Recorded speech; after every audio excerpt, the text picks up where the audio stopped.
Hello, this is Christiane Piano, and welcome to your Reset Reflections. This week's reflection is on grounding. And I've chosen grounding as it's a deep support for overall body-mind well-being. So, let's just start off with some really basic explanations of, what is a grounding process? So grounding is when one has direct contact with the earth, with the ground beneath them. And there is an electrical charge that comes up from the earth and actually stabilizes your physiology at the deepest levels. And it's known to reduce inflammation, pain, and stress. It improves blood flow and sleep and generates just a greater overall well-being. And if you think about when you come into contact with someone who you experience as grounded, you're picking up on their energy. But there's also visual signs of somebody who's grounded as well as somebody who isn't grounded. There's even ways one moves. So there's many signs of groundedness. But if you just take a moment and think about what is it that happens for you in your own experience when you come into contact, literal or indirect, with somebody who's grounded? What is your relationship to that? Just pause and think about that a moment.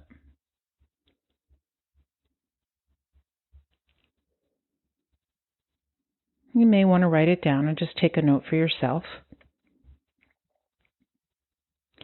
And then look inward for yourself, and if you were to describe yourself, would you describe yourself as a grounded person overall? And perhaps even reflect on moments when you have felt grounded.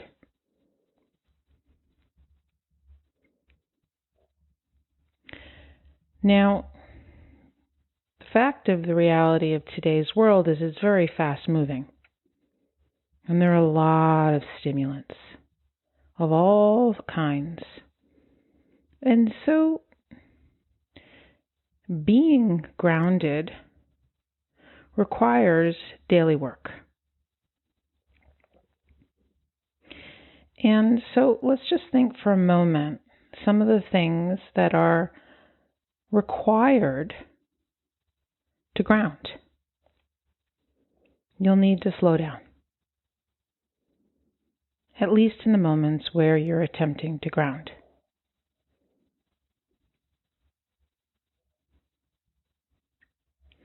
And you'll need to connect into your body. And your relationship to your body and your relationship to slowing down will already impact this experience and this process for you.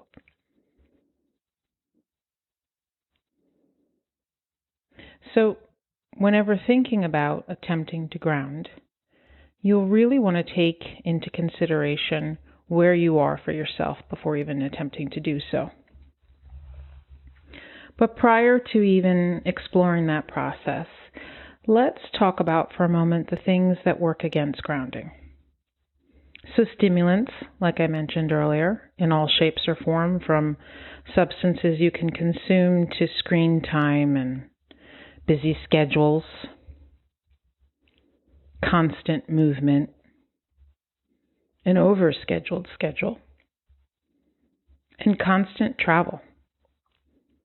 And constant travel doesn't have to be in an airplane. And these may be realities of your life.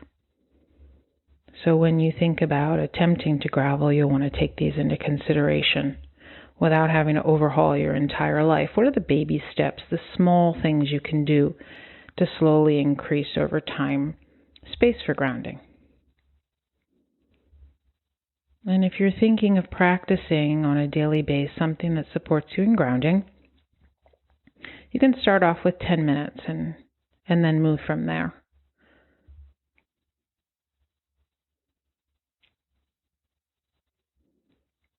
So,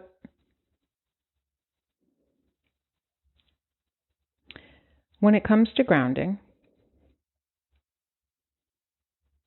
it gets a little tricky because there is a process that's necessary of letting go. And one's relationship to letting go will impact that process. Now, why do I say that? Well, many people in this world have a fear of falling, literally and figuratively. Have a fear of standing on one's own feet, which is different from the desire of standing on one's own feet.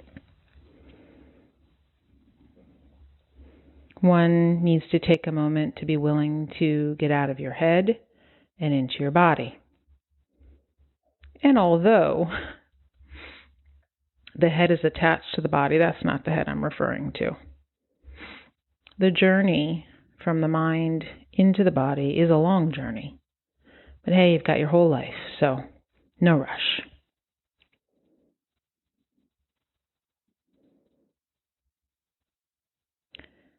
So, fear of falling, literally and figuratively.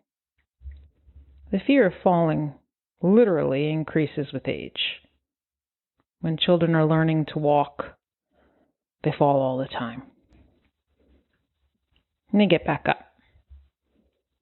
They just bounce back. There's a deep level of resilience. And they're curious about their bodies. They're in a discovery process. As we get older, the fear of falling increases because the distance from your height to the ground is farther. But we also develop a relationship to falling in a figurative sense. And so when you think of what your relationship is to standing on your own 2 feet, most people look at their feet and they see them standing on the ground. Yes, they are. But how much weight is in the feet will be greatly determined by how much tension is accumulated within the body. But we'll get to that in a moment. You see, as full-blown grown adults, not just tall children, in reality, we all stand alone. And that's just the reality of existence. But most people are reluctant to accept this reality. As for then, it means being alone. Now, being alone is different from feeling lonely. But if you think for yourself, what is my relationship to being alone? There's a difference in wanting time for yourself and the freedom that comes with that, and really standing on your own 2 feet and being on your own. Which doesn't mean you don't have other people in your life and support systems in place. But really owning your life and your choices and your responsibilities and navigating as gracefully as possible.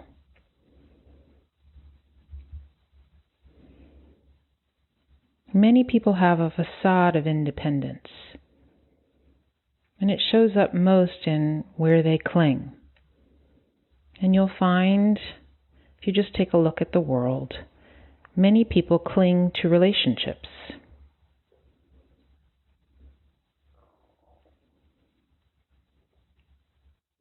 You see, most people think that their feet are on the ground, and in a mechanical sense, they do have their feet on the ground.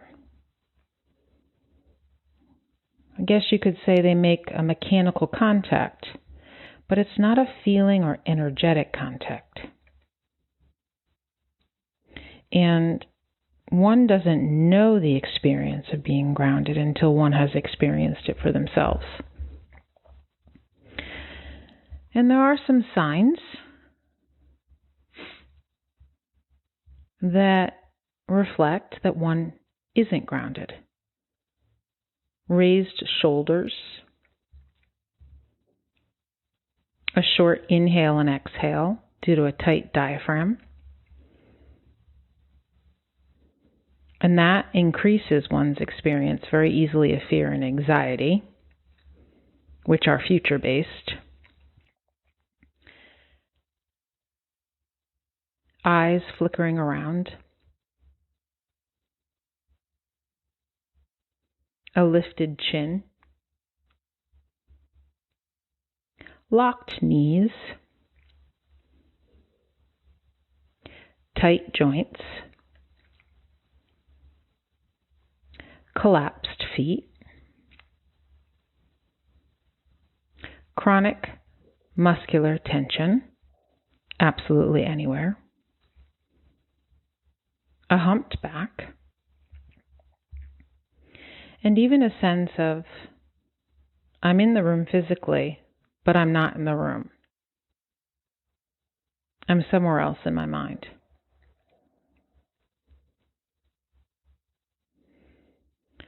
So having one's feet on the ground is also a body language. And it's revealing that the person is in touch with reality as is. And the person is not operating under any illusions, conscious or unconscious. You see, the opposite of being grounded is being hung up. And we have hang-ups of all sorts. Get caught in an emotional conflict, and that immobilizes a person and prevents them from taking effective action.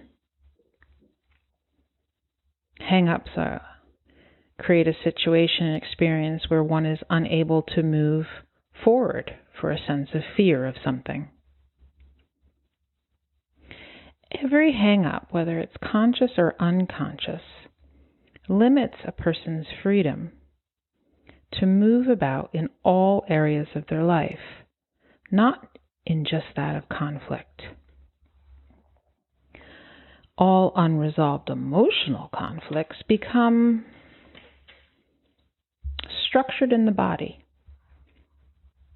in the form of muscular tension. So here we come to letting go. Letting go of all the accumulated tensions. Muscular, as just mentioned, emotional, and psychic.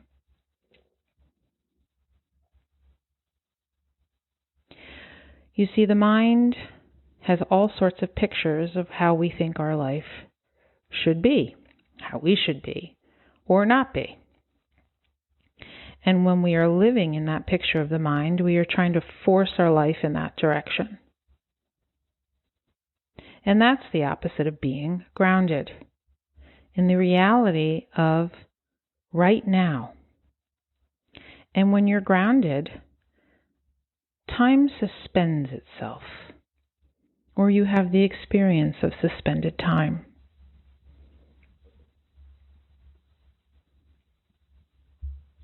And the whole reason you want to create space to become ever increasingly more grounded and present in the here and now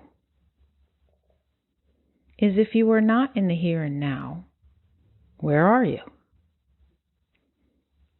Reminiscing in the past or someplace in the future. whatever your relationship to the future is at the present moment. But if you're not in the here and now, which in reality is all that exists, then you're missing out on your life. Life happens in the now, in each living moment. And when you ground, you're grounding into the present moment, which is all there is. And for sure you've heard this said before, but that's just content. That's just a rational understanding. What happens when you shift from the rational understanding of all I have is right now in reality and begin to experience that through grounding?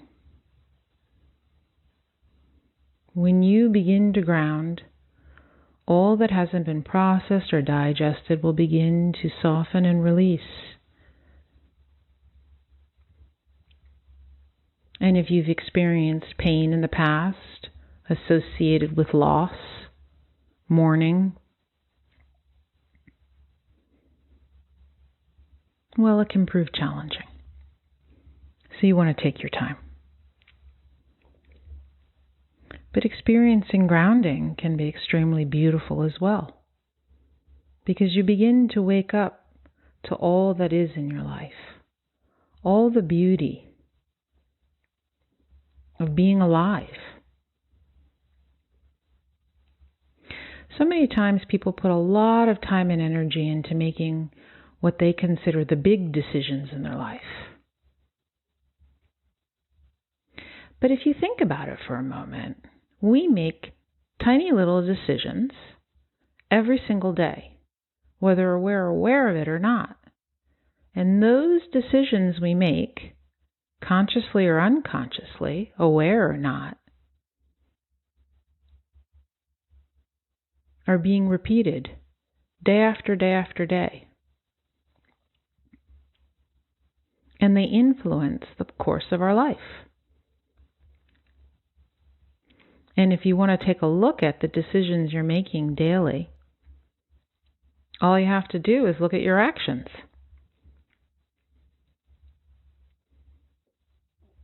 And those little decisions every day can be much more impactful than those ones we consider as big life decisions.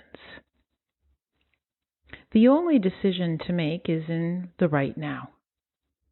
And you do the best you can.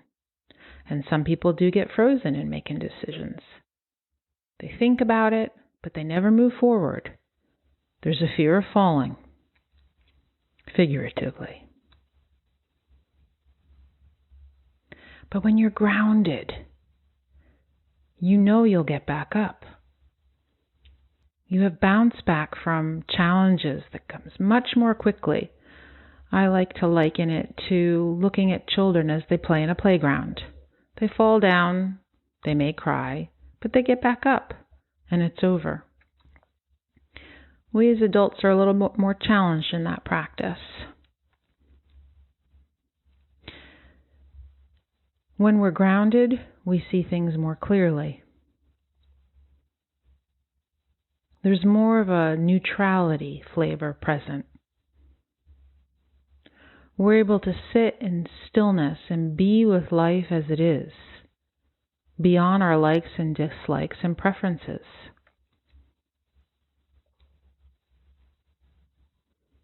And with groundedness comes more clarity. With groundedness comes living life as is, right now, because that's all you've got. Your life won't happen someday.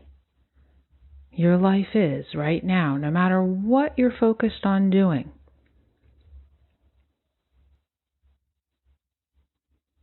So if you're considering increasing groundedness in your life, you can start off with some very basic practices. Take your hands and place them on your body and begin to play with the different pressure. And just touching your body with your hands and looking with your eyes where you're touching is extremely supportive to the grounding process. You can stand in bare feet on the ground and allow that electrical charge to come surging up through your system. It's extremely re-energizing. It supports your balanced nervous system. A sense of security, a sense of being rooted, a sense of I can do this life. And even more, I can be in this life, this ever so precious life. When you're grounded, your mind will slow down. You may even have pauses of emptiness and stillness and silence. So very nourishing. Your memory will improve. Your forgetfulness will decrease. And you'll begin to trust that the more you feel your feet on the ground, the more you're present to whatever is unfolding. And when you're present to what is unfolding, moment by moment, you won't need to worry about the how, because when you're in the now, you will know how. Again, for sure a statement you've heard before, whole nother thing to experience it in your own lived experience. You can press your hands into the grass or the earth or the sand.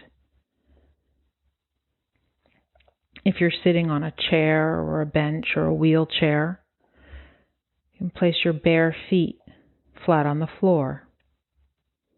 You can even lie flat on the dirt, grass, sand, or gravel with your back, legs, or arms bare. You can submerge yourself in a natural body of water, a pond, a lake, or an ocean. These are all very basic grounding practices.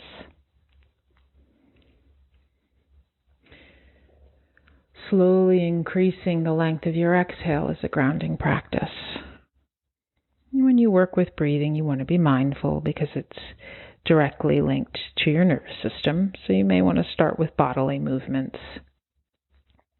And take it slow and be curious. What are the foods that I eat that ground me? Who are the people I spend time with?